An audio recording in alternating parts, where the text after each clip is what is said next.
पर्यावरण दिनाच्या निमित्तानं पुण्यश्लोक राजमाता अहिल्यादेवी होळकर त्रिशताब्दी जयंती नागरी समिती चंद्रपूर यांच्या माध्यमातून राष्ट्रीय पर्यावरण संवर्धन अभियान 2026 अंतर्गत सोनचाफा मंदिर पठाणपुरा गेटजवळ चंद्रपूर इथं भव्य महावृक्षारोपण कार्यक्रमाचं आयोजन करण्यात आलं।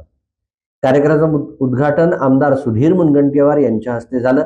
विविध धर्मांचे धर्मगुरू या प्रसंगी उपस्थित होते। कार्यक्रमात महाराज सुधाकर बगड़े, फादर बिबिन टेकेकरा, मौलाना फजरुल रहमान खान, भंते मंगलबुद्ध विपसी, ज्ञानी लाहोर सिंह जी यांची विशेष उपस्थिती होती।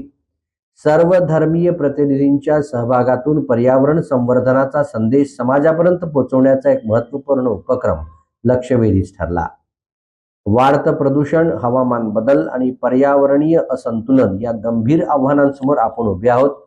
या समस्यांवर मात करण्यासाठी वृक्षारोपण व वृक्ष संवर्धन हा सर्वात प्रभावी उपाय असल्याचं आयोजकांनी सांगितलं। समितीच्या वतीनं प्रत्येक नागरिकानं किमान एक वृक्ष लावून त्याचं संगोपन करण्याचा संकल्प करण्यात आला। या महत्त्वपूर्ण पर्यावरणपूरक उपक्रमात चंद्रपूर शहर परिसरातील नागरिक, सामाजिक संस्था, युवक, महिला, विद्यार्थी तसंच विविध संघटनांच्या पदाधिकाऱ्यांनी सहभाग घेतला।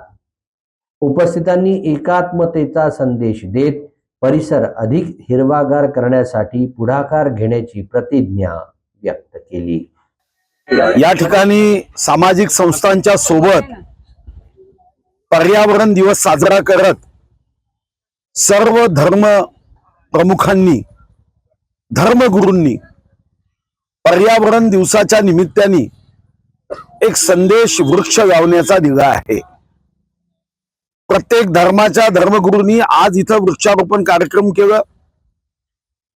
डॉक्टर मंगेश गुगवाडीजींनी 3 वर्ष पुण्यश्लोक अहिल्यादेवी होळकर पर्यावरण बचाव व संवर्धन हा कार्यक्रम हाती घेऊन त्यांची सारी टीम इथं उपस्थित आहे। महापौर ताई उपस्थित आहे आणि या माध्यमातून आता चंद्रपूर क्षेत्रामध्ये मोठ्या प्रमाणावर पुढचे 3 वर्ष या संदर्भामध्ये वृक्षाची माहिती देणं, जनजागरण करणं, 3 वर्ष वृक्ष लावणं आणि जे काही देशी प्रजाती आहे, ज्या भारतीय प्रजाती आहे, त्या प्रजातीचं संवर्धन करण्याची जबाबदारी ही तरुणी, विद्यार्थी, विद्यार्थिनींसोबत प्रत्येकाने घ्यावी। स्वतःच्या आयुष्यामध्ये देवाच्या आशीर्वादाने जेवढा श्वास ते घेतात त्या श्वासाला पुरेसा ऑक्सिजन सोडणारे वृक्ष प्रत्येक व्यक्तीने आपल्यापुरती जरी लावलीत तरी मला वाटतं की देवानी भरभरून दिलाय। आपण या पर्यावरणाचा ऱ्हास थांबवू शकतो आणि त्या दृष्टीने या ठिकाणी आज हे पर्यावरणाच्या संदेशाची सुरुवात झाली आहे। कडक ऊन चंद्रपूरचा असल्याने हजारोच्या संख्येने जी वृक्ष लावायची आहे तो कार्यक्रम मात्र 1 जुलैपासून सुरू करण्याचा निर्णय केला आहे।